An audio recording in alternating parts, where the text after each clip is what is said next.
प्राचीन समय में चंपावती नगरी में महिष्मान नामक एक राजा राज्य करता था।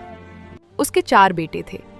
उसका सबसे बड़ा बेटा लुम्पक अत्यंत दुष्ट एवं महापापी था। वह पापी सदा पर स्त्री और वेश्यागमन और दूसरे बुरे कामों में अपने पिता का धन नष्ट किया करता था। तब राजा अत्यधिक क्रोधित हुआ और उसने लुम्पक को अपने राज्य से निकाल दिया। अब वह विचार करने लगा कि मैं क्या करूं, कहाँ जाऊं।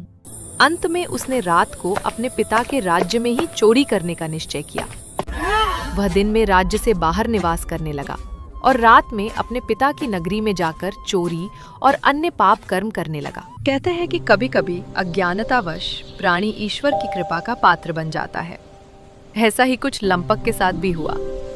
जिस वन में वो रहता था वह वन भगवान को भी बहुत प्रिय था। उस वन में एक प्राचीन पीपल का पेड़ था। वन में उसी पीपल के वृक्ष के नीचे महापापी लुम्पक रहता था। सर्दियों का मौसम था। वस्त्रहीन खुले में सोने के कारण लुम्पक तेज ठंड से मूर्छित हो गया। दूसरे दिन एकादशी को दोपहर के समय सूर्य की गर्मी पाकर उसकी बेहोशी दूर हुई। गिरता पड़ता वह भोजन की तलाश में निकला। पशुओं को मारने की ताकत उसमें नहीं थी, इसलिए जंगल में पेड़ों के नीचे गिर हुए फल आदि उठाकर वापस उसी पीपल वृक्ष के नीचे आ गया। भूखा होते हुए भी वह उन फलों का सेवन न कर सका, तो वो वृक्ष के नीचे फल रखकर कहने लगा, हे ईश्वर, यह फल आपको ही अर्पण है, इन फलों से आप ही तृप्त हों। ऐसा कहकर वह रोने लगा और रात्रि में उसे नींद नहीं आई।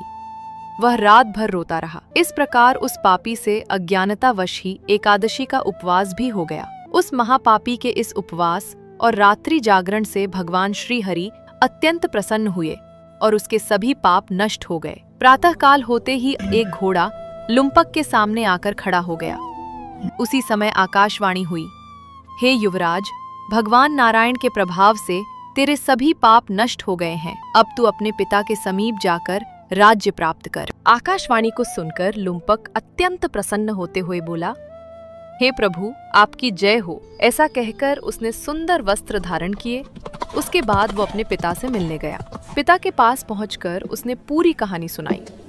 बेटे के मुख से सारा वृत्तांत सुनने के बाद पिता ने अपना समस्त राज्य तत्क्षण ही पुत्र को सौंप दिया और स्वयं वन में चला गया। उसके बाद लुम्पक शास्त्रानुसार राज्य करने लगा। उसकी स्त्री, पुत्र आदि भी श्री विष्णु के परम भक्त बन गए। वृद्धावस्था आने पर लुम्पक अपने पुत्र को राज्य सौंपकर भगवान का भजन करने के लिए वन में चला गया और अंत में परम पद को प्राप्त हुआ।